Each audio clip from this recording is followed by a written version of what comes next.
hay que entender que hay que explicar la cocina de forma completamente diferente y que hay que explicar la cocina doméstica, no la cocina de restaurantes. Son dos oficios distintos y la comunicación culinaria tiene que empezar a observar qué pasa en casa, en las casas en las que se come bien, y compartir ese conocimiento. Y estamos en el 1%. La cocina, de forma orgánica, no aparece a los 20 años. La necesidad de nutrir, de alimentar o de cuidarse. La necesidad de cuidarse aparece de entrada cuando te empiezas a notar que ya no tienes 20, que tienes 40. Y entonces hay que empezar a controlar un poco, no porque te lo diga el médico, porque al médico nadie le hace caso, sino es por obligación. Estoy cocinando con la inducción de mi novio, que la odio, la mato, no la soporto. No puedo cocinar con cazuela de barro. No puedo hacer tortillas porque no puedo inclinarlas. ¿Pero qué es esta barbarie? Ponemos como excusa para no cocinar el hecho de no tener tiempo. Yo creo que eso es mentira. Pero también creo que es mentira el hecho de que para cocinar necesites tiempo. Si realmente vivimos en una realidad en la que la gran mayoría de gente sale de casa a las 7 de la mañana y vuelve a su casa a las 8 de la noche, entonces el problema no es cocinar, el problema es que no estamos sacando las barricadas a la calle. Antes de empezar con el episodio, si os gusta el podcast, suscribiros al canal y dadle al like. Y si estáis muy motivados, sabed que hemos creado un patrocinio que nos ayuda muchísimo a hacer este proyecto sostenible. Tenéis más información en la descripción. Disfrutad del episodio.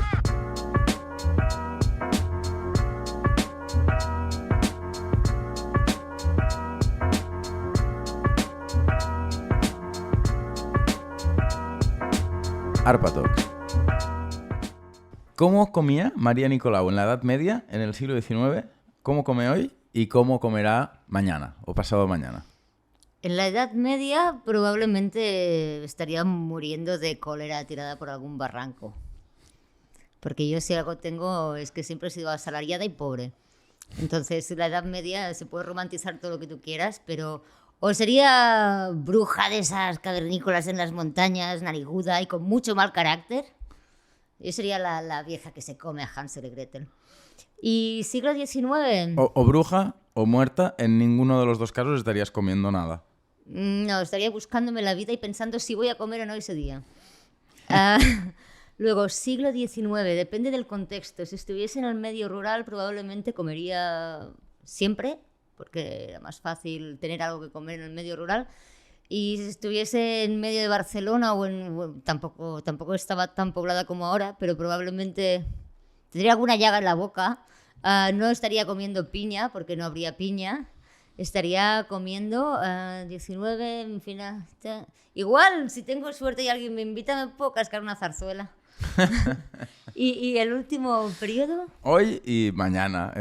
¿Algún momento Hoy, futuro que te parezca excitante? Hoy, como estoy en un entorno urbano, pues tengo que comer con cocina descontextualizada, cosas que no vienen de ningún sitio, no cuentan nada de nadie y que son muy aburridas, profundamente aburridas. Eso o traerme un bocadillo de casa, que también es una buena opción. Y mañana, si Dios quiere, seré como Gandalf. Habré clavado mi callado en medio del camino, habré dicho no puedes pasar. Y estaré guisando un pollo con cigalas y picada con un poco de chocolate y galletitas saladas en un jardín, en un patio con mis amigos, y seremos viejos, nos regodearemos en el éxito que hemos tenido en la vida, estaremos encantados de habernos conocido y brindaremos por los días que nos queden. Perfecto. ¿Hay alguna receta medieval que sigamos utilizando, cocinando hoy en las mismas condiciones?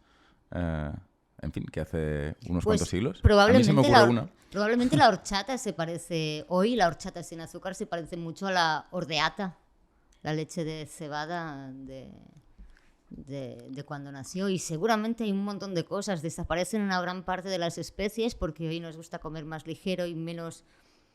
Es decir, las cúpulas, las bóvedas, o sea, los platos que cocinamos ahora, las cazuelas que guisamos ahora, se parecen un poco a la arquitectura de ahora. Tienen menos recovecos, menos trabajo de alicatado y de molduras y tal, y menos cúpula aromática, y menos vapores extraños ahí dentro. Entonces las cúpulas de los edificios medievales que perduran hoy, que son edificios ricos como esta cocina de fiesta, entre el incienso, la cera quemada de las velas, las hogueras que se prenden ahí dentro para calentar el ambiente, la gente que no se ducha, los animales atados en la puerta. Creo que va un poco por ahí, la raíz es la misma, pero el desarrollo pues es acorde a los tiempos. Nuestro amigo Rafa, que es amigo también de Alfo. Que y mío también, nuestro amigo. Es un nuestro plural amigo. majestático. Me encanta. Exactamente. Vale. Siempre cocina, o en fin, de vez en cuando cocina almadroc. No sé si Almadroc conoces... sería la reivindicación de que los catalanes inventamos el pesto, porque es una salsa de queso madurado en frío. Sí. Y el almadroc es realmente una de las... Pasa es que el almadroc hoy no se cocina como se cocinaba cuando nació, porque hoy no se cocina. Entonces, pero sí que es este queso raspado Con aceite, con ajo. aceite, con ajo, se monta como una aioli, Sí. pero con esta base de queso que podría parecer y emular eso de un pesto italiano o genovés. Muchos ingredientes comunes hoy en nuestra cocina provienen de otras regiones del mundo históricamente. El caso americano es, en fin, muy conocido, pero en realidad también hay ingredientes y platos y formas de cocinar que provienen de diferentes regiones del mundo. ¿Qué ha aportado cada región a la cocina contemporánea o a la cocina que conocemos todos? Es que aquí un poco... Es una putada de pregunta, ¿eh? Es una putada de pregunta, porque podríamos empezar hoy y terminar dentro de 3 semanas, y aún así hay mucha gente más reputada y más... Ya te hemos dicho que era un podcast de cultura general. No pasa nada, divagar mola. A ver, primero 2 cosas. Sí. Hay que entender que el aquí y ahora se puede definir de muchas maneras. Es decir, de entrada, los caminos de la cocina se parecen bastante a los caminos del lenguaje, y es que difieren en cuanto a límites y márgenes de lo que son las construcciones políticas estatales. Es decir, los estados, los países son una invención. La idea de Mediterráneo es una invención cultural. Y los productos crecen y las cocinas se expanden como charcas de aceite sin seguir ni dictados políticos ni de nadie. Entonces, una de las cosas que pasa con los ingredientes americanos es que los que arraigan aquí y se implantan aquí son los que crecen por sí mismos sin mucha supervisión, como las patatas, como los tomates, es decir, como ejemplo perfecto están los tomates de culo. Rafa, tú y yo sabemos que son los tomates de culo. Una tomatera de culo es una tomatera que aparece de forma sorpresiva y sin que nadie se lo espere en un sitio inesperado. Suelen aparecer en las vías del tren, suelen aparecer en recovecos, en solares, en sitios que están en obras o en rincones de parkings. ¿Por qué? Porque son el resultado de que un día alguien se toma un vaso de gazpacho o un bocadillo de pan con tomate, esa pequeña semilla de tomate acorazada como está y protegida como está, atraviesa el tracto intestinal intacta y cae en el suelo en el momento en que alguien tiene un apretón imprevisto. Cae en el suelo acompañada de un regalo nutritivo y calentito que convierte la tierra en la que cae en el sitio perfecto en el que germinar. Entonces, la patata, el tomate, el pimiento y la alubia arraigan, por ejemplo, en Cataluña o en otros sitios del Mediterráneo, de Europa. ¿Por qué? Porque ahí donde las hechas crecen solas, están adaptadas a nuestro clima, a nuestra tierra. En cambio, el aguacate lo echas aquí y se pudre. ¿Por qué? Porque no somos subtropicales, igual que la piña, igual que... Entonces, los ingredientes que han llegado aquí son aquellos que se han adaptado a nuestra sintaxis culinaria y son capaces de pasar a formar parte de nuestros párrafos, de nuestras frases, sin desplazar enteramente la lengua. Y por lo tanto hemos recibido de todo el mundo, desde los cítricos del sur de Asia hasta las especies, todo aquello que ha sido posible implementar aquí y hacer que arraigue sumando en vez de desplazar. Es una explicación muy buena, una pregunta muy complicada. ¿Crees que ese proceso por el cual todos los ingredientes que pueden arraigar en las diferentes regiones del planeta, ese proceso ha terminado? Es decir, ya tenemos aquí, ya tienen allí, ya tienen allá todo lo que podíamos tener, o este proceso está vivo y seguirá evolucionando la materia prima con la que hacemos cocina aquí y con la que hacen cocina en otras... Me tengo que reír porque la capacidad de prepotencia del ser humano es alucinante. Es decir, yo no he dicho nada. hemos llegado a ningún sitio.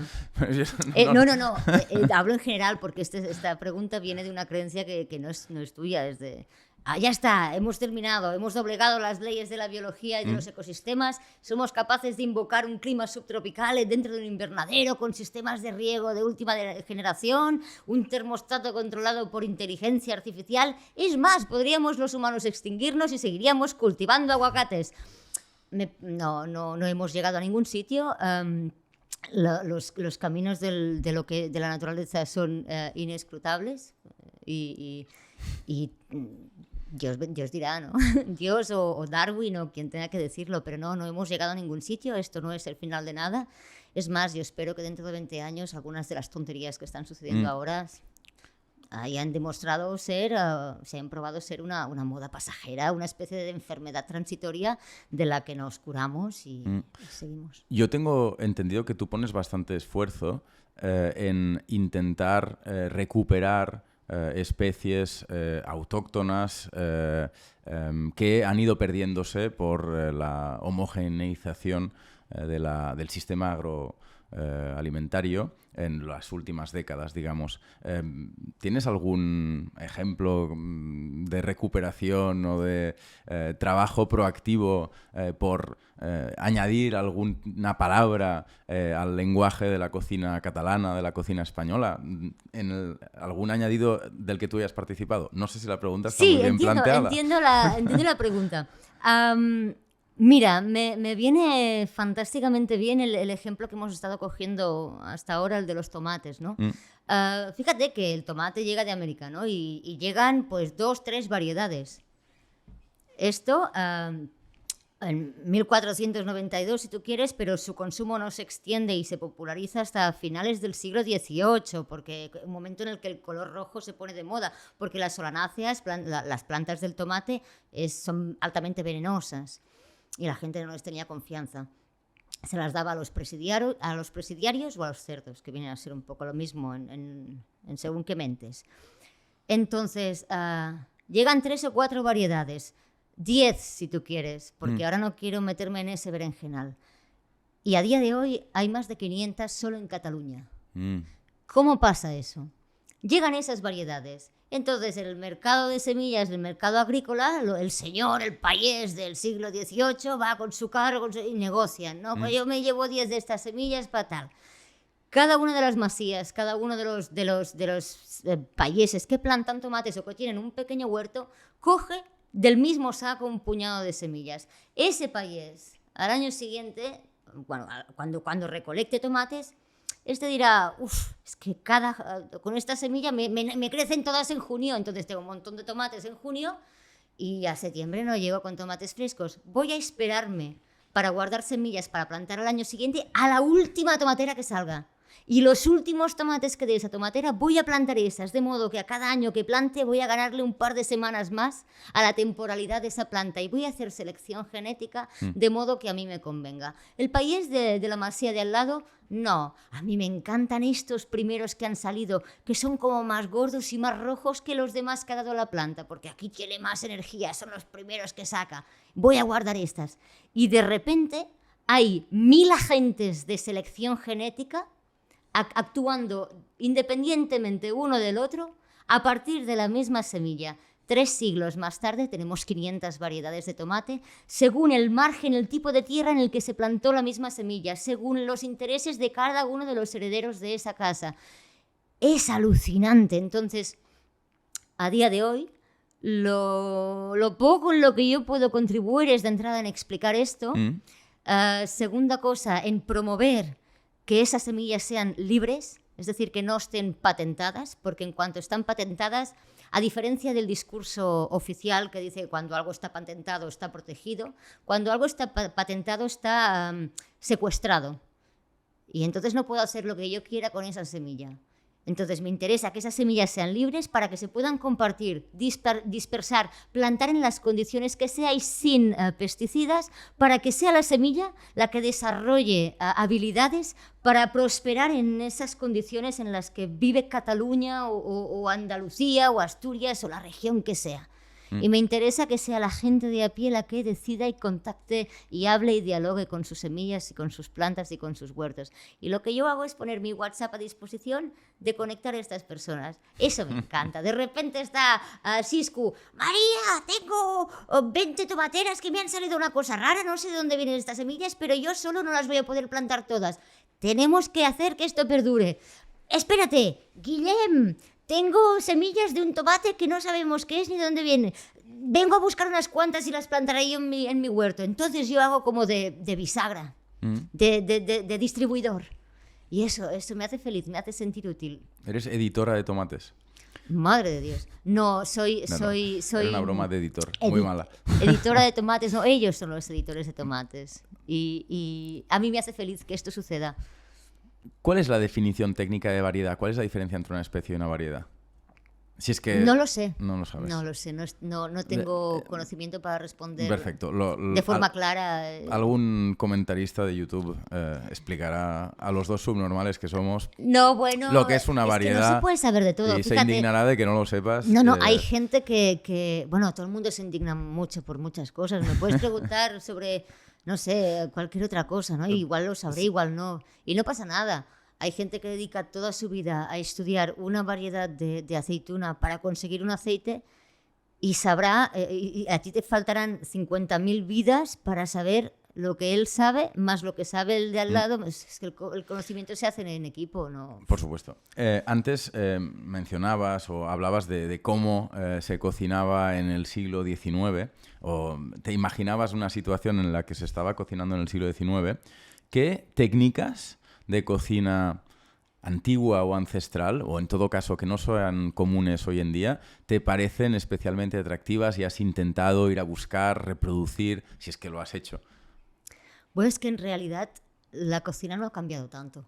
Lo que ha cambiado son las soluciones tecnológicas, o sea, la tecnología que tenemos, pero es que en el fondo las dinámicas y la mecánica son las mismas. Cuando montamos merengue, lo que hacemos es mover muy rápido las claras para que pequeñas burbujas de aire queden encerradas en la clara de huevo, que es básicamente proteína, y eso luego en el horno se mantenga cimentado. Esto, si no tienes máquina, lo haces a mano. Si tienes máquina, lo haces con una máquina. Pero lo que haces es delegar el cansancio físico en la tecnología. Pero la mecánica es la misma y la química es la misma. Es decir, cuando los vikingos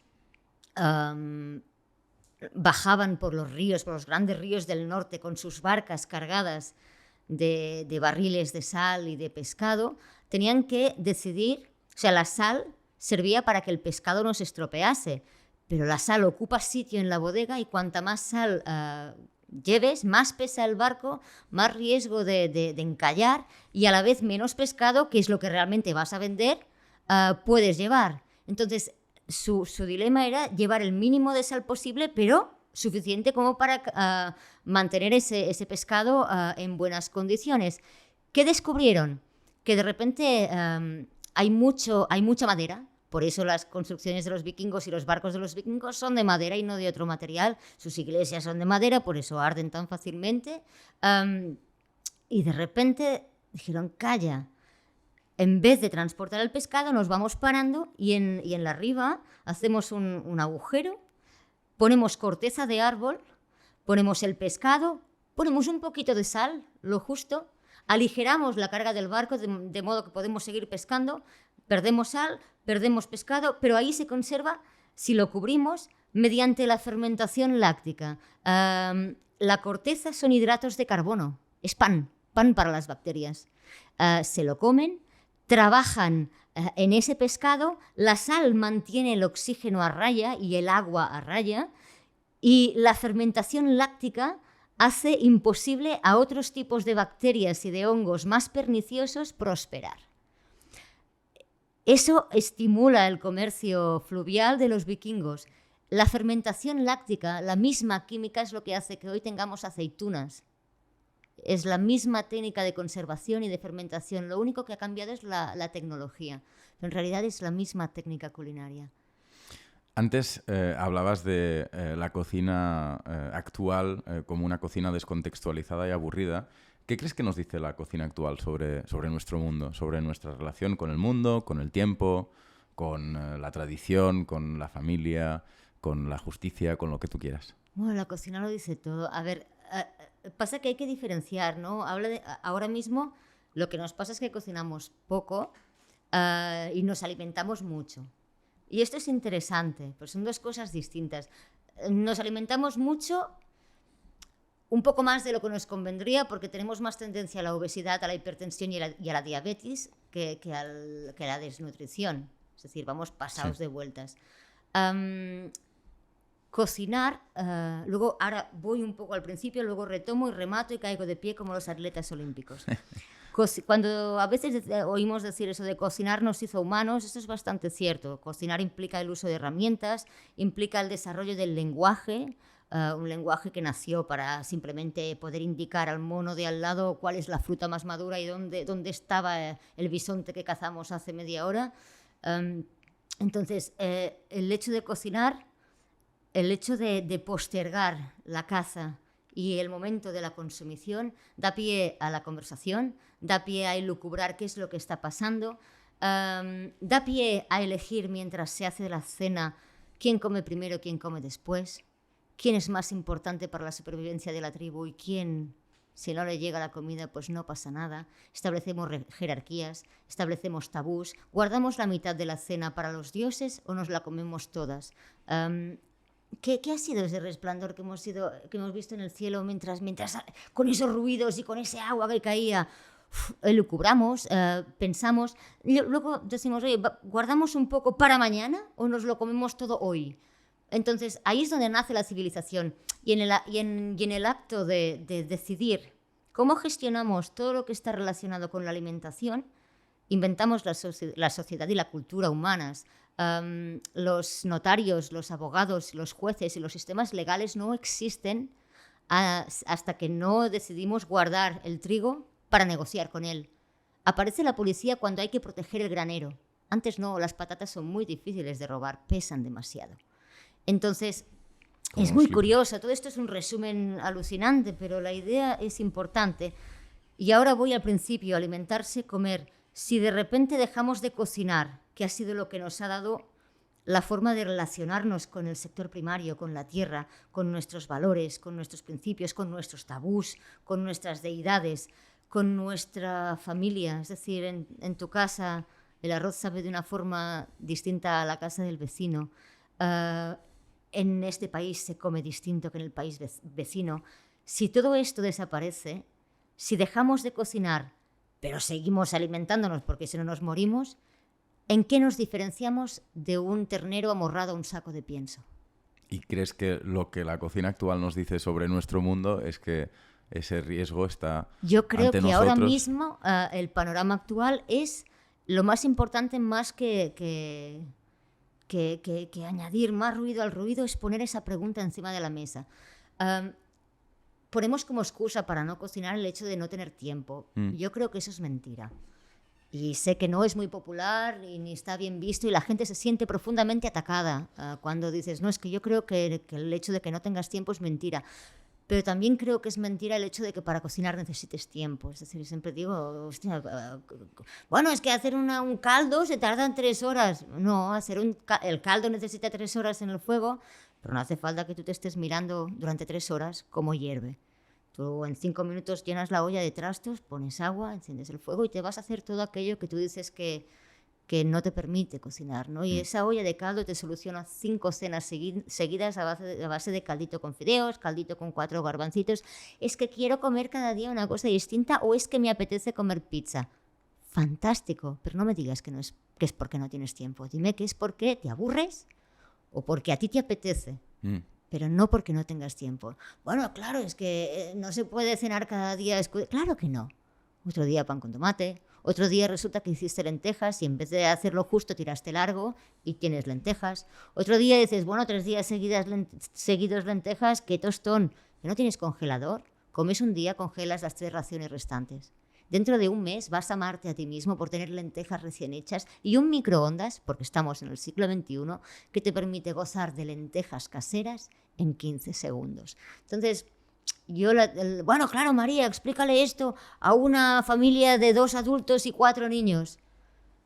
Francamente, si es verdad que no es una cuestión transitoria de, oye, 4 años de apretar a fondo para sacarte el doctorado o 5 años de apretar a fondo para ascender a un puesto que te permita cocinar, respirar pensando en una jubilación mejor que la que si no ascendieras, ¿no? Si no es una cuestión temporal y transitoria, si realmente vivimos en una realidad en la que la gran mayoría de gente sale de casa a las 7 de la mañana y vuelve a su casa a las 8 de la noche, entonces el problema no es cocinar, el problema es que no estamos sacando las barricadas a la calle. Porque yo no quiero esa vida. Yo creo que la gente, si no cocina, sea porque me diga, María, es que no me da la gana. Es que prefiero comer sushi en bandeja nigiri a 8,75 cada noche. Si es por eso, adelante, pero no me cuentes películas. ¿Qué rutina de cocina tienes tú en el día a día? ¿Qué rutina de cocina? Pues cocino de forma como elástica, ¿no? Yo cocino pues igual como las abuelas de antes. No sé nunca el tiempo que voy a tener para cocinar. A veces tengo muy poco y es que por eso no entiendo a la gente que se queja de no tener tiempo para cocinar. Yo tengo muy poco. A veces, bueno, hoy he salido de casa a las 7 y volveré a las 10 de la noche y comeré casero. Porque la cocina es algo que se invoca cuando hay tiempo y recursos. Cuando no hay tiempo y recursos, comes lo que cocinaste el día que sí tuviste tiempo. Entonces yo diría, de entrada, tengo siempre despensa. Es decir, siempre tengo carne y pescado en el congelador. Siempre. Siempre tengo patatas, cebollas, puerros, zanahorias y muchos ajos. Siempre tengo garbanzos, alubias y lentejas, un par de tarros cocidos de cada una y un par de saquitos de 2 kilos en seco de cada una de ellas.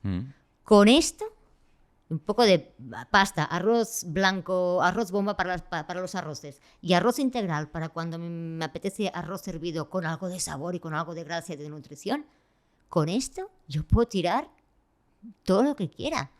Y entonces, ¿qué me pasa? Imagínate, tengo que escribir un guión o una columna. A veces la chispa viene así, en 2 horas lo tienes. A veces puedes pasar un día sacando palas de tierra sin encontrar la veta que te permite llegar hasta el final y hacer y cumplir con tu trabajo. Y eso es angustioso. Y no sé mis días cuántas horas van a tener. Entonces, si tengo fideos en el cajón, tengo pescado y tengo cebollas y de repente tengo una horita, me hago un sofritito, me hago un caldito con las cabezas y esto de esos pescados. En 1 hora tengo una paellita, un arroz caldoso de pescado o unos fideos a la cazuela. Si resulta que en vez de 1 hora tengo 40 minutos, ese sofrito no va a ser de cebolla, van a ser ajos y un poquito de pulpa de ñora de ese pimiento choricero que todos tenemos el pote abierto con un poco de pelos en la nevera. Pues eso, tac, rápido, en media hora lo tengo. 20 minutos es lo que se tarda en hacer el fumet, 30 minutos es lo que se tarda en hacer en paralelo el resto. Y a los 10 minutos finales el fumet está en los fideos y mis fideos a la cazuela están hechos, 40 minutos. De repente imagínate que oigo mi hija llegar del instituto. ¡Oh! No he hecho la comida, se me ha ido el santo al cielo. Tengo 3 minutos, ¿qué hago? Cojo el pescado, lo enharino y lo frío. Y tengo comida. Es que yo cocino así y vivo de esa manera. Entonces, yo soy como la madre de Rigoberta Bandini. Siempre tengo caldo en la nevera o en el congelador. A malas, siempre tengo eso. Y si no, puedo invocar el fast food más bueno, bonito, barato, nutritivo y enraizado y profundamente significativo de Cataluña, que es el pan con tomate. Pan tengo siempre un pan de kilo de payés en el congelador. Tengo siempre tomate de Sucar, que es que no se estropea, es un tomate seco, casi. Y tengo siempre algo de queso o algo de embutido. Y no pasa nada. Es que 3 días cenando pan con tomate, María, qué mala madre eres. Bueno, los italianos cenan pizza, que es trigo molido, con tomate y cosas, cada día, y nadie se queja. Entonces, yo vivo así. Para esto, evidentemente, hace falta cultura culinaria, que También, mucha gente no tiene. No, también te voy a enmendar eso. Me parece fantástico porque estamos aquí para que tú vayas enmendando lo que quieras. O sea que... De entrada, sí.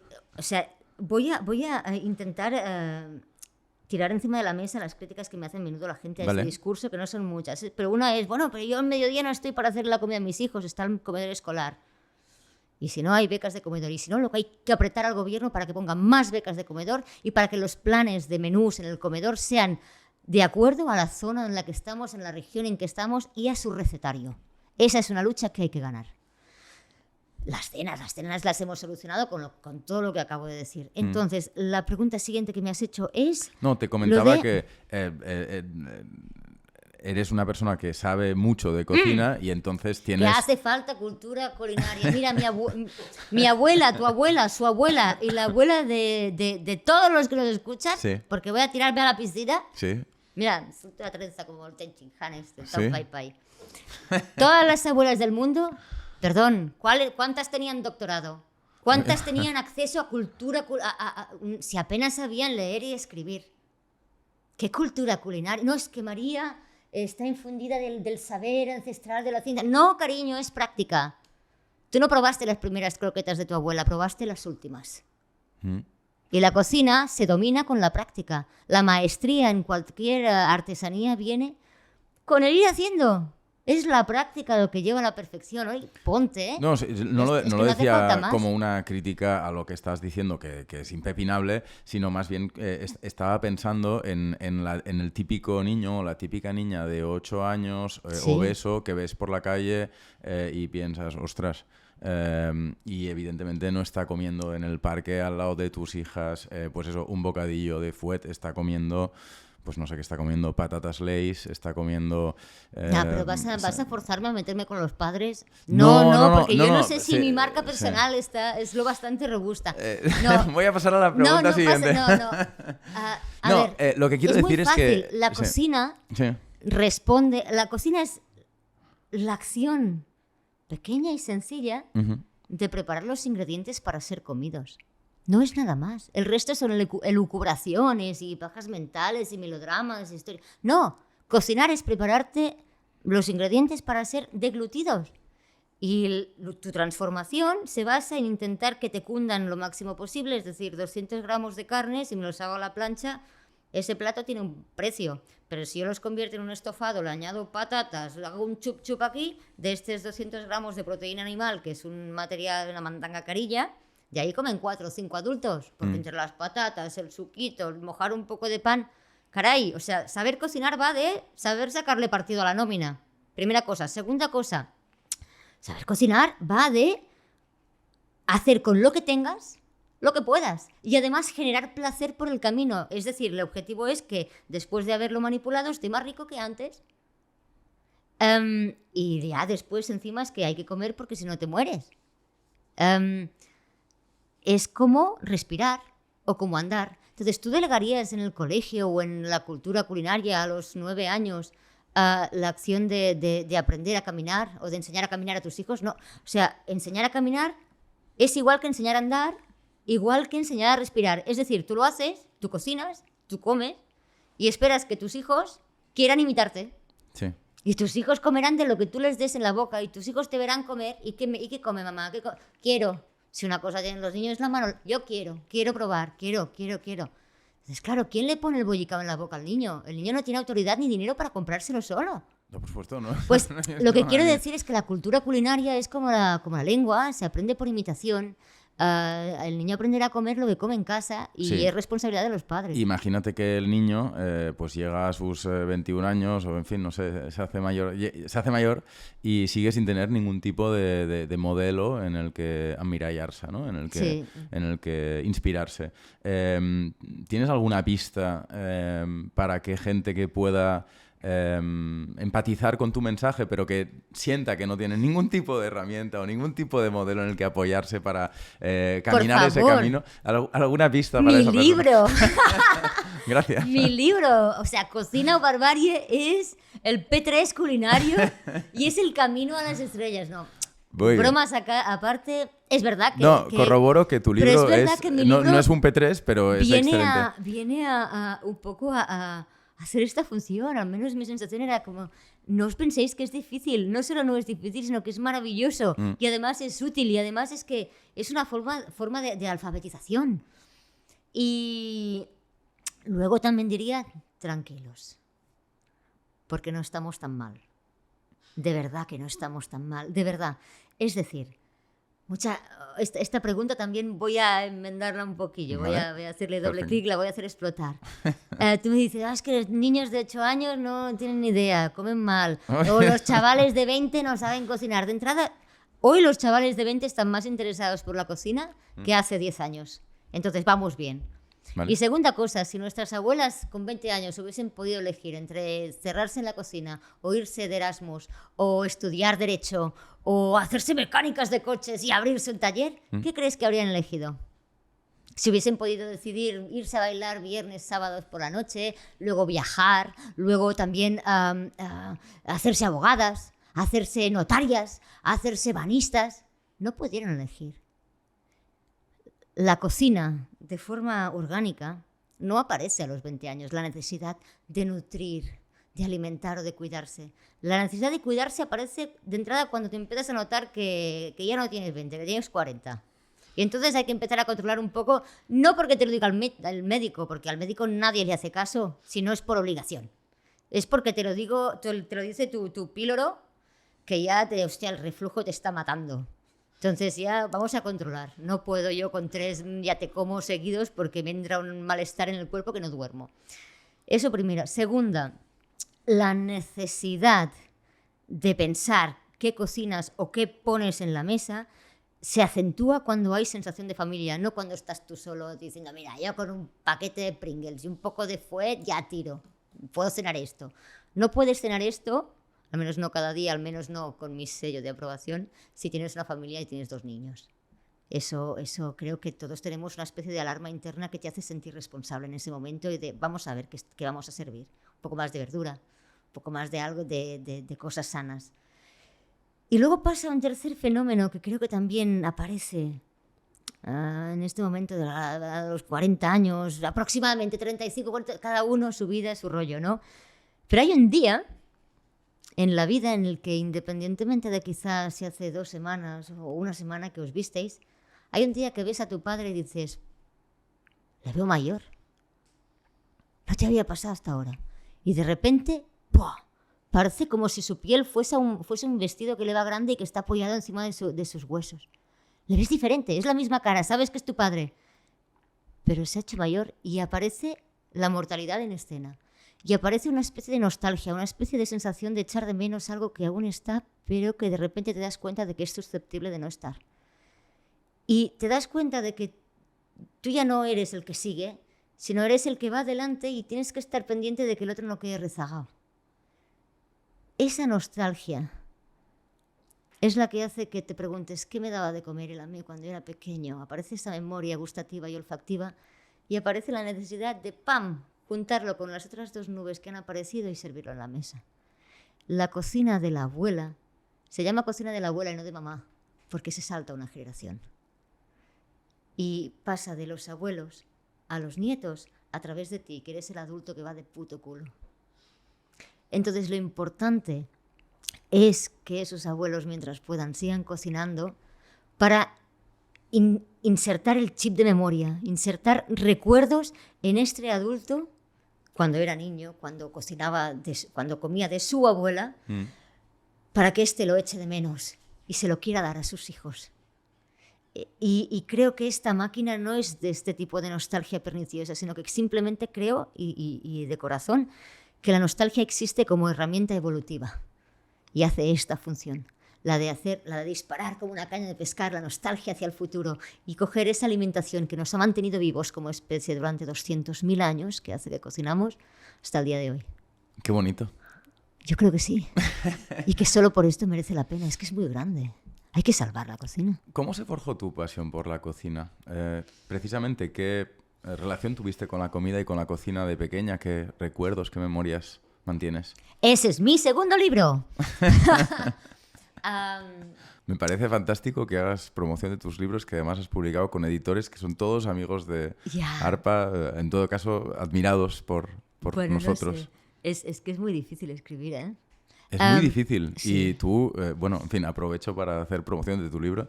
Escribes extraordinariamente bien. Nosotros vamos a publicar tu libro en Francia, en francés, con lo cual, en fin, ningún oyente de este podcast aprovechará esta publicidad, pero tu libro es realmente extraordinario, extraordinario. Gracias. Ya está, me voy a poner roja.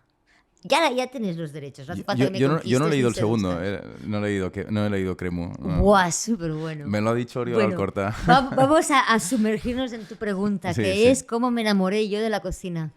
No, yo utilizo la cocina como arcilla para modelar un lenguaje, un mensaje que creo que va mucho más allá, que habla de la vida y de lo que para mí es estar vivo y ser un ser humano. Es decir, yo entré en la cocina por necesidad, porque siempre he sido bendecida con los mismos tres dones que María Mercé Marçal. Soy mujer de clase trabajadora y de nación oprimida. Entonces, yo he tenido que trabajar siempre. Y trabajar en la hostelería, o sea, la hostelería, la restauración, la cocina profesional, es un oficio que se adapta muy bien a mi modo de ser, a mi metabolismo. Trabajo muy bien bajo presión, me encanta me encanta el fuego, me encanta la velocidad, soy chiquinina, me muevo muy rápido, soy como una ardilla, tic, tic, tic, siempre nerviosa, siempre muy atareada, pero feliz. O sea, no, es mi estado natural y me muevo muy bien, he encontrado un poco mi entorno ideal, ¿no? Y creo que los 25 años de trabajo en hostelería, en cocina profesional, y en paralelo 25 años de alimentarme a mí misma y de cocinar en casa y de ver también este otro enfoque que es el importante de la cocina, lo que me han dado son 25 años de contenido con el que llenar las frases que reflejan un poco pues, mis ideales, mi forma de sentir, mi idea de cómo es el mundo y cómo podría ser. Y yo creo que es eso, que es mi material. En el fondo, o sea, no hay nada más aburrido, despojado de todo lo que no es ella misma, que la cocina. 200 gramos de 30 minutos de horno, voltear, enfriar. ¿Qué es esto? Esto es un aburrimiento, son instrucciones. O sea, la cocina despojada de lo que no es estrictamente ella misma es un tostón y me aburre hasta a mí. En cambio, cuando metes antropología, cuando te preguntas por qué comemos esto y no eso otro, por qué comemos esta cantidad y no otra, ¿qué significa tener hambre? Si yo cojo una cuchara la mejor comida, del mejor alimento, lo más caro, si cojo una cuchara con caviar y te la meto en la boca contra tu voluntad, eso es violencia. Necesito que abras la boca. Todas esas preguntas a mí me hacen explotar la cabeza, me estimulan, me entusiasman y uso la comida como arcilla, pero mi figura es otra. Está aquí escrito en el cuestionario y me parece interesante saber, pues justamente cómo cocinas. Cocinas con música, cocinas en silencio, cocinas en una super cocina de inox rodeada de los últimos modelos de las mejores marcas. Ay, no. En fin, ¿qué aspecto tiene la materialidad de tu cocinar? Sí, yo vivo como en la posguerra y me encanta. Me encanta, soy súper ahorradora. Tú vives en el Montseny. No, en las Guillerías, al otro lado. Sí, vivo vale. en un pueblo de 270 habitantes, en la montaña, En al lado Vilanova de un Sau. pantano. Sí, es verdad. No, es decir, yo no tengo ningún trasto, salvo los Vale. imprescindibles, que son el Turmix Sí. y la tostadora de pan de esta, que se abre y se Sí. cierra. Es decir, esas tostadoras cerradas que salta la tostada, donde solo cabe el pan americano Sí, y no sí. cabe la tostada grande o la barra entera, Sí. no me sirve. Pero hay ni una horno, esquina. hay gas, Hay horno. hay nevera, Tendría que congelador. haber gas, pero tengo mi cocina en obras, Sí. porque es, desastre absoluto, sale una grieta Vale. tremenda y tal. Y entonces estoy cocinando con la inducción de mi novio, Sí. que la odio, la mato, no, Sí. no la soporto, Sí. no la soporto. La inducción es un paso atrás en la civilización. Yo también tengo Totalmente, inducción. esto es una confabulación de las empresas eléctricas y con chavaos con las empresas de reformas para arrancar el gas de todos lados y meter esa plaga del demonio que es lo que me escacharra. Ahora tengo que cambiar No puedo cocinar con cazuela de barro. No puedo cocinar No, es que no se puede. o sea, no puedo hacer tortillas porque no puedo inclinarlas. ¿Pero qué es esta barbarie? No puedo churruscar las alitas ni los pelos de los pies de cerdo ahí en el fogón. No, además, con una bombona de butano, valga lo que valga, sean 17 o sean 25 euros, yo tiro 4 meses. Compara eso con encender la vitro. No estoy de acuerdo. Total. que yo vivo con 4 cosas. Sí. Importantísimo el chino pistón. Para que a ver, ¿qué es el chino pistón? Perdón, ¿qué es? El chino pistón. El colador chino. El colador chino. Ah, el colador chino es el colador triangular. Sí, el cónico. Es profundamente incorrecta esta palabra, es decir, habría que cambiarla porque es muy racista. Si el colador chino, como es triangular, lo pones así, parece el gorro del estereotipo faltón de chino. Bueno, del sudeste, del agricultor de arroz del sudeste asiático. Entonces, pero yo tengo que pulir mucho esta forma de hablar. Pero yo cocino de forma súper rudimentaria. Lo que sí es que si pudiese me compraría otro congelador. Sí. Porque, ya te digo, porque para mí es primordial tener género. Sí. Y luego ya jugar con él. Y no tengo mucho. Ya te digo yo, mucha gente, pues yo tengo la Thermomix, me va estupenda. Es que me parece una complicación innecesaria. Y además, pagando una complicación innecesaria a la que llegas, previo pago de 2.500 pavos. No, yo creo que como bastante mejor que mucha gente que tiene Thermomix sin ella. ¿Casa o restaurante? Casa. Como el 90% de la gente expláyate. Mira, cuando yo voy a presentar libros o a hacer mis homilías, que parezco una predicadora calvinista con mi carromato, yendo de pueblo en pueblo, dando la buena nueva, ¡Albricias! La cocina se va a salvar, salvemos la cocina. Entonces inflamo el corazón de las masas y salen con sus antorchas a rustir pollos. Sí. Cuando yo hago esto, muchas veces me encuentro con que en los clubes de lectura pasa igual, el 80% de las salas son señoras mayores que tienen más horas de cocina que yo a la espalda. Y eso inspira respeto. Y entonces yo les digo cosas que no sé si es que hace tiempo que nadie les dice o que nunca se las ha dicho nadie y por eso me quieren. Las miro y les digo, todas vosotras... últimamente, esos últimos 20, 30 años, cada vez que vais de restaurante salís diciendo, bueno, sí, hemos comido bien, sí, muy bien, tal. Pero por dentro sabéis que se come mejor en vuestra casa. Y esto lo sabe la gente. Los chavales jóvenes no lo saben o fingen no saberlo, pero si se pararan a observar también lo verían. Entonces, la cocina buena de este país, ahora mismo, está en las casas de las señoras mayores. ¿Es posible que la gente vaya tanto a los restaurantes porque de este modo no hay alguien cocinando y por tanto no hay alguien que queda fuera de las conversaciones y de los encuentros sociales? Es decir, esa mujer de la que hablabas antes que no tuvo la oportunidad quizá de perseguir una carrera que fuera cercana o idéntica a su deseo, a su anhelo, esa persona ahora va al restaurante y está pues con los hijos, con los hermanos, en fin, con quien sea. No, estamos confundiendo términos. Sí. Aquí hay dos cosas. Primera, comer fuera de casa y con tupper no es nada nuevo. En las tabernas las tabernas del siglo XIX son herencia de las primeras casas de hospedaje y de abrevaderos de caballos y tal de las carreteras íberas y romanas. En las grandes encrucijadas de las grandes vías romanas aparece gente que, bueno, pues que da agua a los caballos, que ofrece un sitio, un pajar para dormir, etcétera, etcétera. Esto se va evolucionando. La densidad de población en las ciudades y en las pequeñas localidades va creciendo y van floreciendo como senderuelas al borde del camino, fondas, casas de comidas y sitios en los que muchas veces van los trabajadores, los currantes, tanto de las fábricas como del campo, con su menestra hecha por la mujer el día anterior, se sientan a la mesa, piden pan y trago, que es lo que las tabernas de pan y trago en Cataluña, y le ponen en la mesa un poco de ensalada, un chusco de pan, un porrón de vino, agua, y ellos les calientan la menestra y se la sirven en un plato, y por eso se paga un ticket. Y, es decir, comer fuera de casa siempre ha sido una necesidad de la clase trabajadora. Y se ha hecho tanto cocinar en la barca, los que son pescadores, a la casola de tros, o cocinar en la huerta o en el campo, los que son labradores, como los obreros en el descanso de la fábrica, comer algo, sea en la taberna, en el bar o de la menestra de la mujer.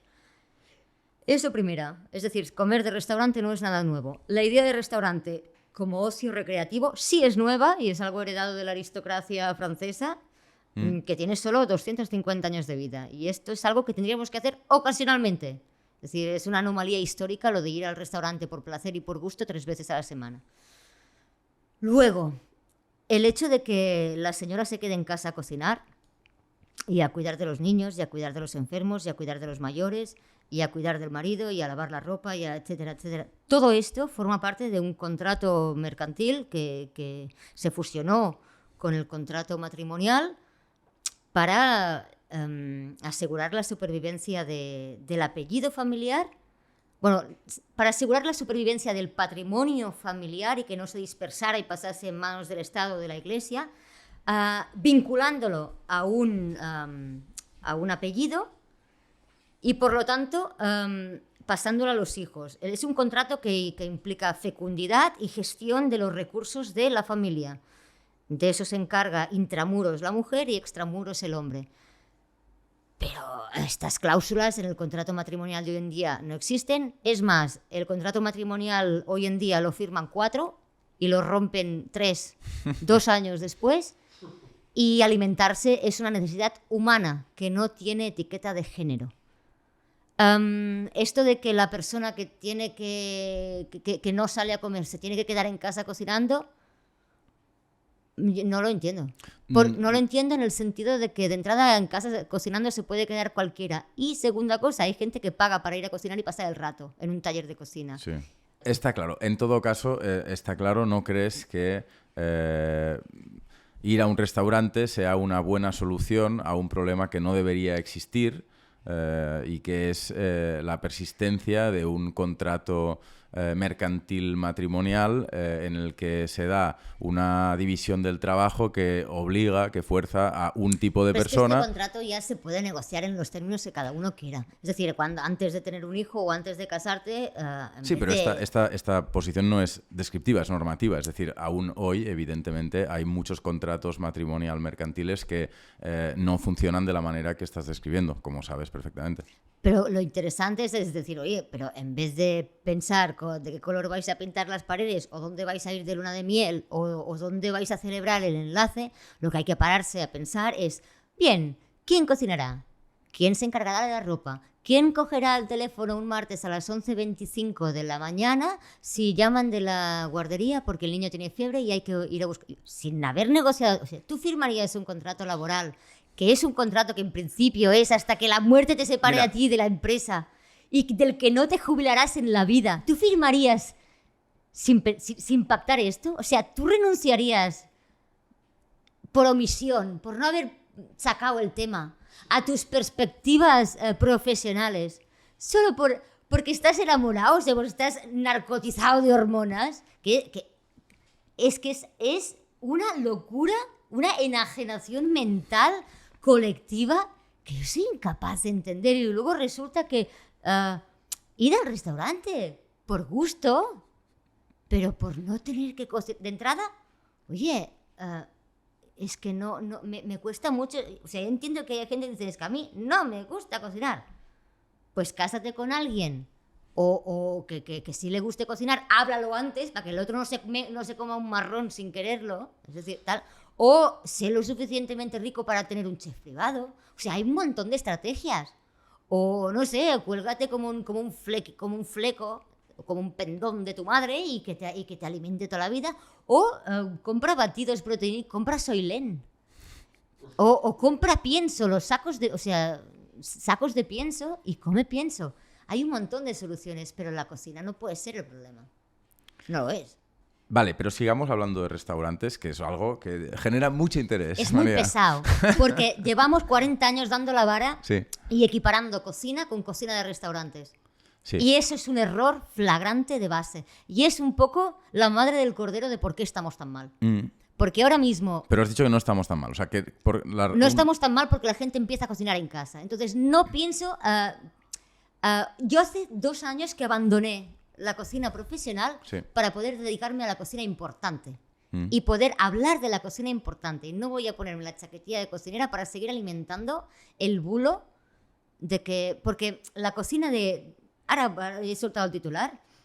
La cocina de casa y la cocina... O sea, la cocina que mantiene la especie humana, la diversidad regional y cultural, la huella dactilar olfativa y gustativa de cada hogar, lo que hace que tú llegues a casa y te sientes en casa, que es ese olor diferente de tu umbral que el del umbral de la vecina. Esto y la cocina profesional son dos disciplinas que, implementadas, dan como resultado algo que puede ser comestible.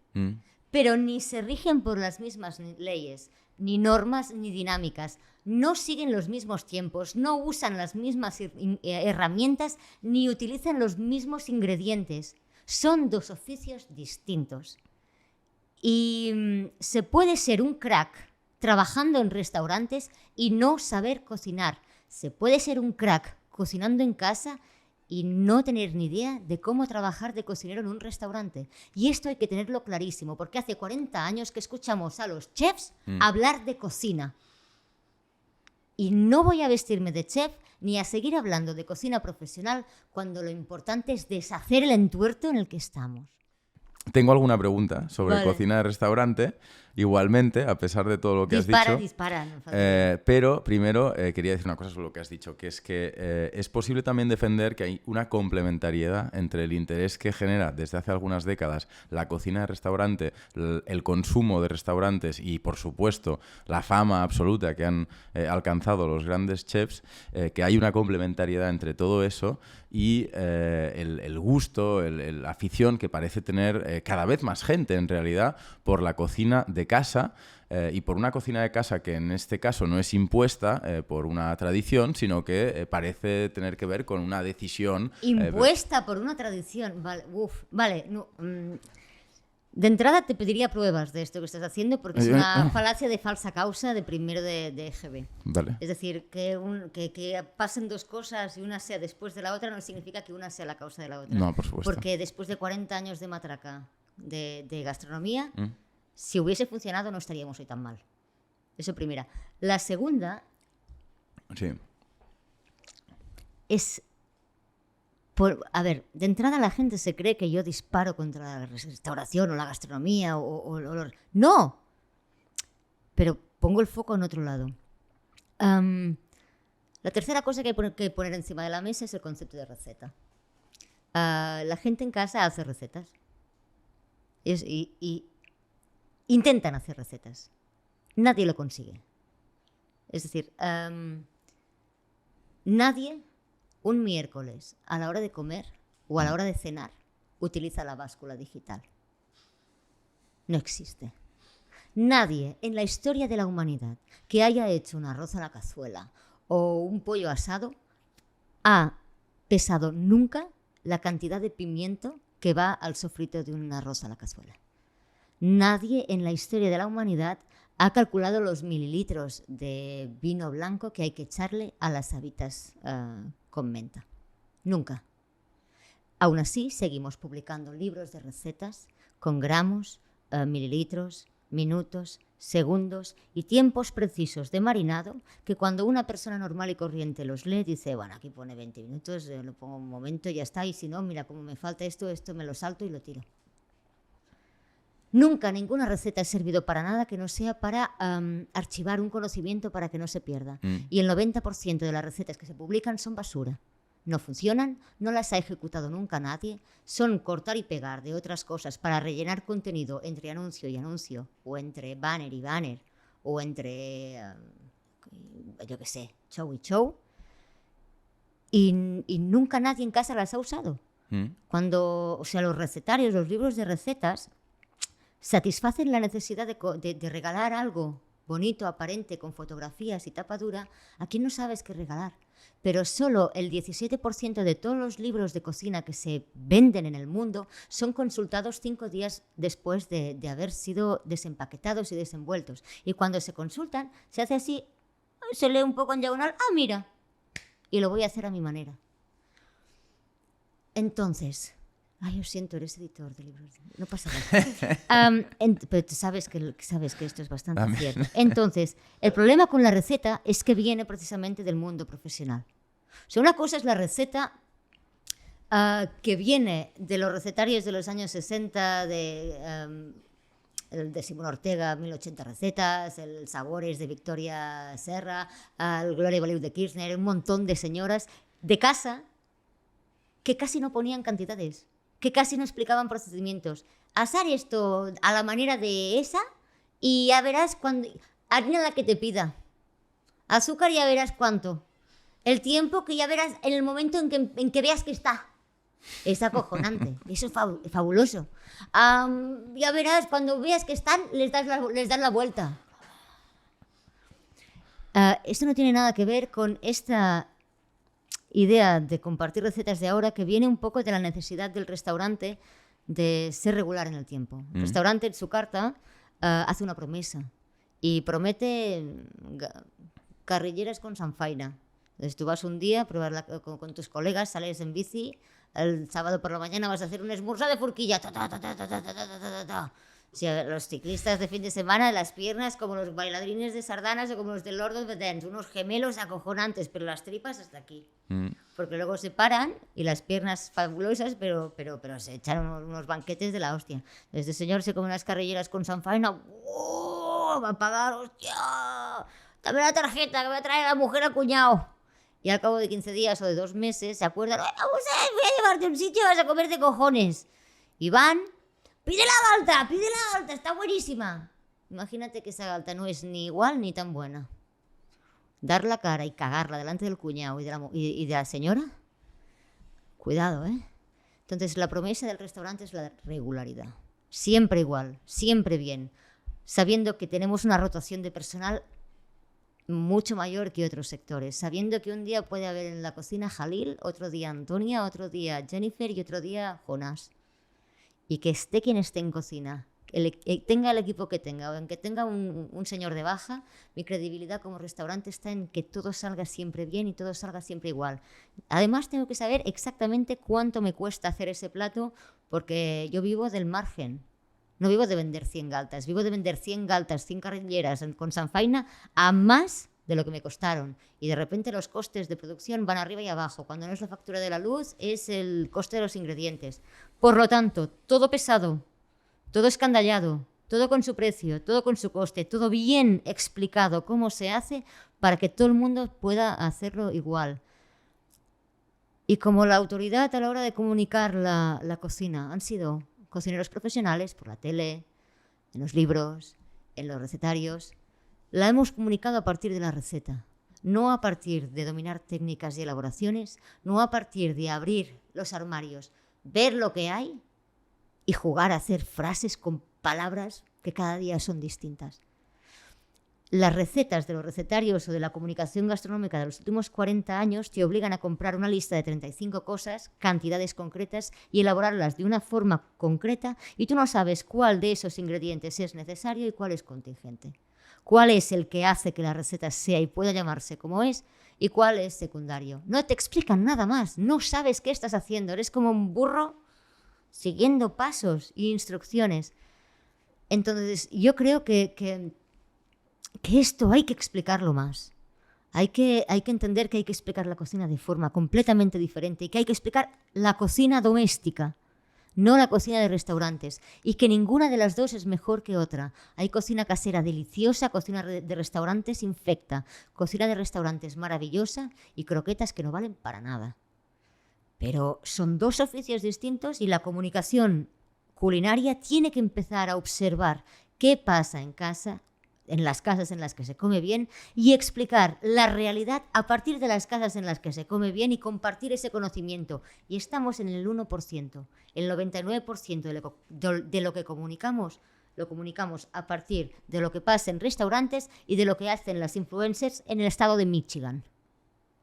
Y esto no nos lleva a ningún lado. ¿Puedo preguntarte aún y así por cuestiones vinculadas con restaurantes? Claro que ¿O te da pereza? Me entra calor, voy a quitarme esto. Pero no has dicho ninguna barbaridad, ni muchísimo Yo creo menos. que no, pero seguramente hay gente que piense que sí.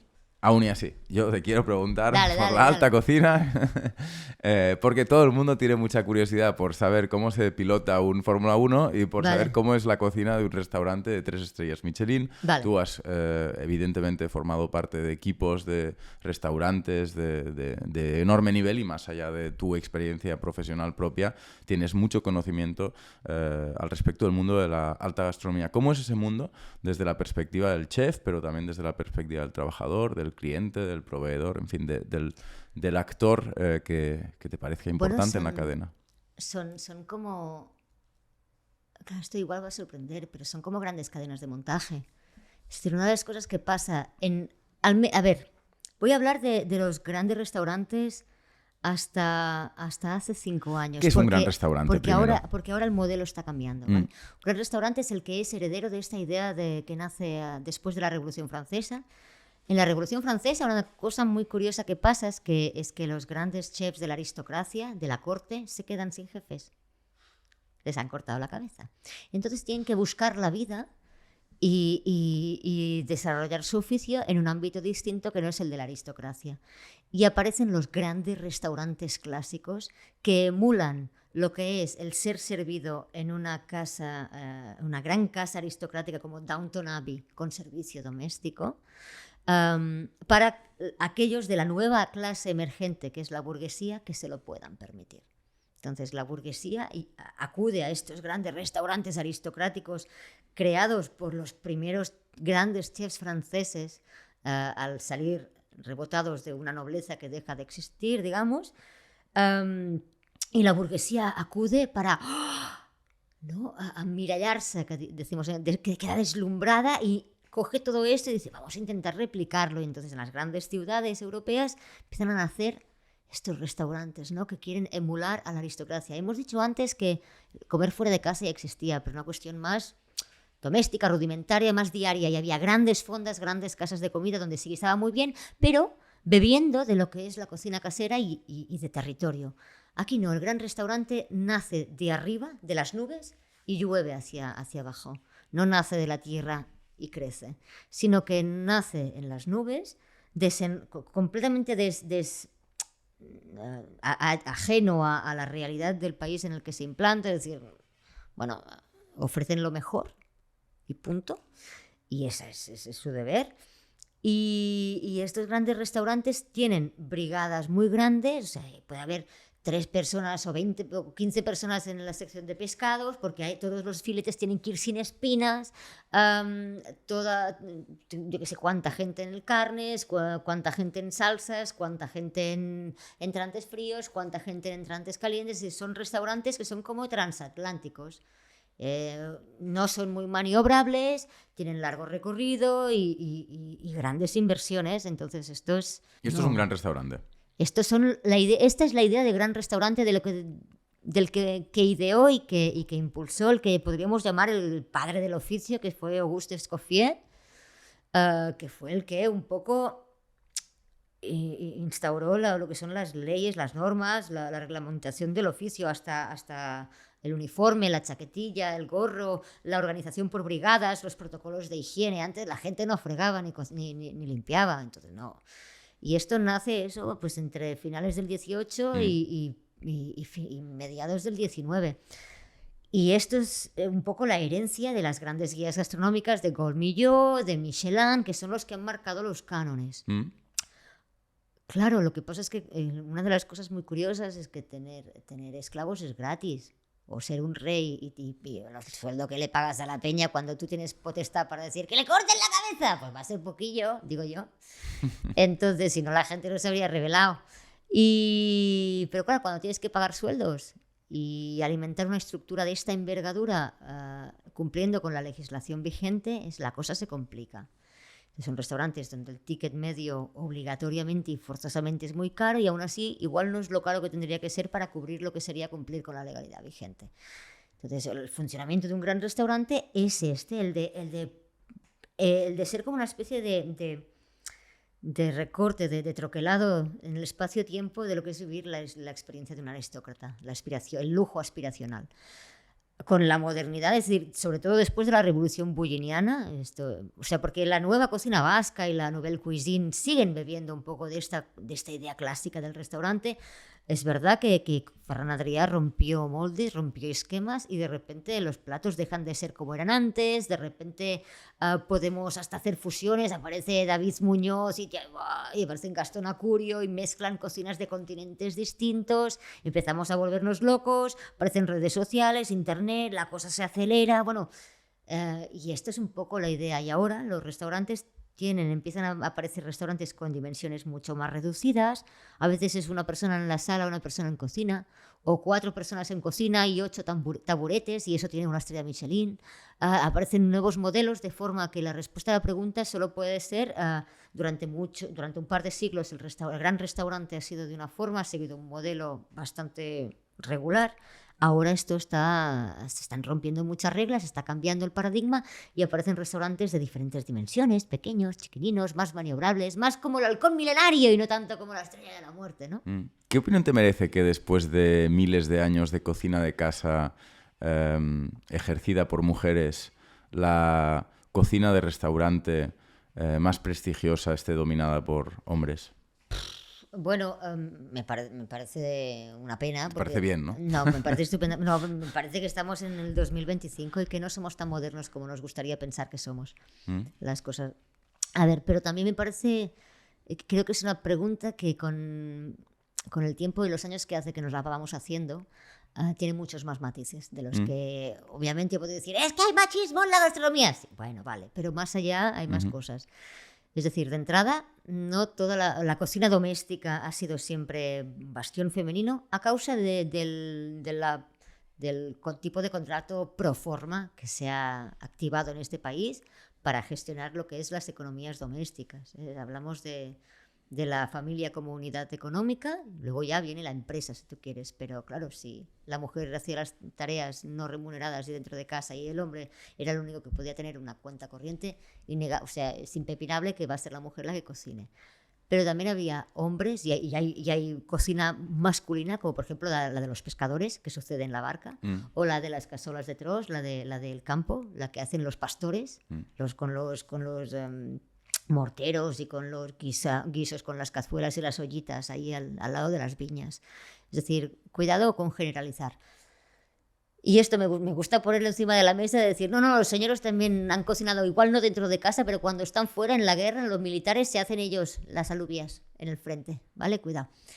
Y los pescadores, todo esto. Luego está el tema es que no es la cocina la que sea machista, es el mundo empresarial. Es que todo, o sea, pensamos el mundo como desde el patrón masculino.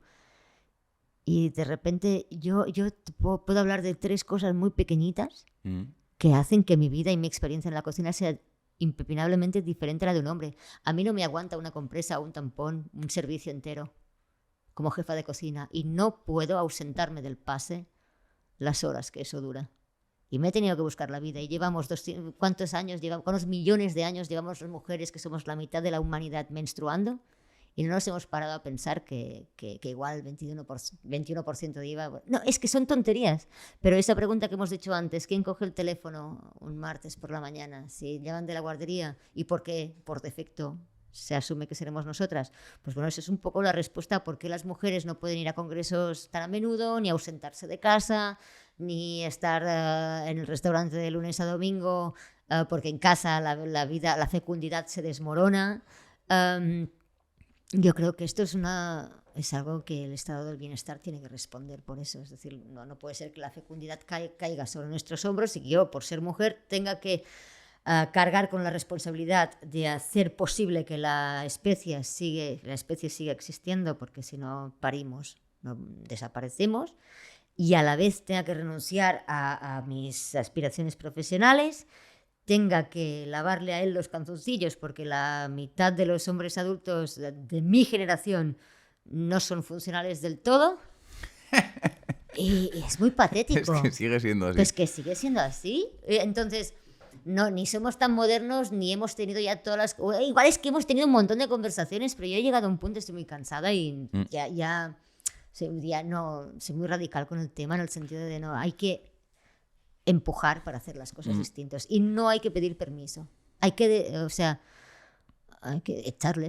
echarles de su sitio, ocuparlo nosotras y luego no pensar que por ser mujeres tenemos que hacerlo distinto. También tenemos derecho a equivocarnos. Es decir, yo ya no admito que la gente me diga que, ¡ay, María, qué carácter! Claro. Si Churchill tiene dotes de mando, pero Margaret Thatcher es una arpía. No me lo creo. El mismo rasero para todos. Sí, yo después de ser padre 2 veces alucino con la distancia que hay que recorrer todavía para que una madre que tiene que gestar y que tiene que hacer un montón de cosas y que además Pero es hace que además más cosas. podemos repensarlo todo. A mí no me importa ir con mi hija colgada a la espalda. Claro. A mí no, pero entonces tengo que poder currar y ir a una reunión con la teta fuera amamantando. Exacto. Es que faltan Y si muchas... no, sí, o sea, sí. hay que tener conversaciones profundamente incómodas y que van a ponerle la piel de gallina a la... ¡Ay, pero qué dice esta! ¿Qué cosa que más ordinaria? No, hablemos porque es que hay que poder hacerlo. Estamos hablando de humanidad. Vamos a la pregunta siguiente, pero solo porque tienes poco tiempo y no quiero que te hagamos llegar tarde a ningún sitio. Te hago una pregunta sobre la industria alimentaria y luego quizá hacemos una ronda de nombres propios que Alfo ha puesto de moda y cerramos. ¿Qué cosas crees que tienen sentido y qué cosas crees que no tienen sentido en la industria alimentaria, agropecuaria, agroindustrial actual? Mira, una de las cosas que creo que no tiene ningún sentido es que yo pueda encontrarme en el supermercado en un blister de plástico o en una bandeja de poliuretano recubierta con plástico, 4 aguacates que vienen del Perú con el sello de agricultura ecológica. Eso para mí no tiene ningún sentido. Y ninguna lógica, ni bueno, nada, en absoluto. Cosas como estas son casos flagrantes. Tampoco me parece que tenga ningún sentido que tú tengas que pagar 5 céntimos por la bolsa de plástico que te dan a la salida del súper, pero luego no veas realmente carne en el mostrador de carne, veas plásticos detrás de los cuales hay pechugas deshuesadas. Es decir, no, me cuesta mucho entender esto. Luego hay cosas que me parecen fabulosas de la industria alimentaria, como por ejemplo las legumbres cocidas.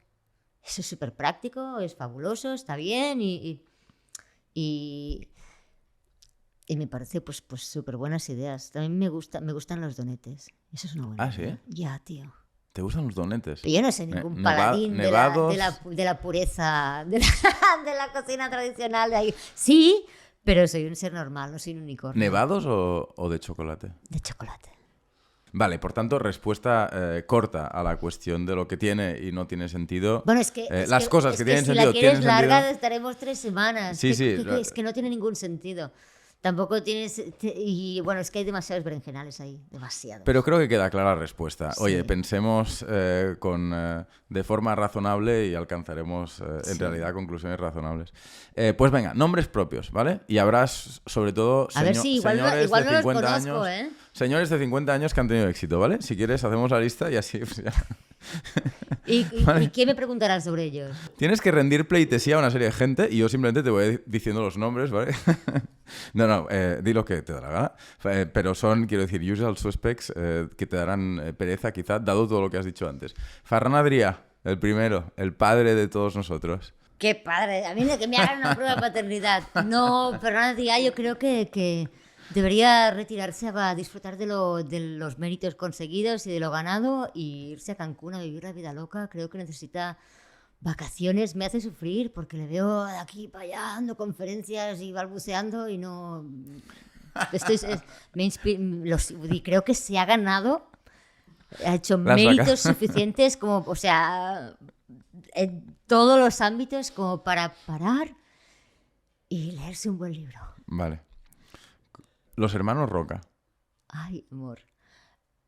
Son para mí la generosidad encarnada. Es decir, ellos por ejemplo, siempre han sido para mí la idea de lo que es gran restaurante, pero siendo capaces, aún emulando esta idea que hemos dicho antes, aristocrática y que viene de arriba y nace para ser admirada, ellos han bajado el castillo al suelo y han echado raíces. Y siempre han hablado de Girona, de Cataluña, en catalán.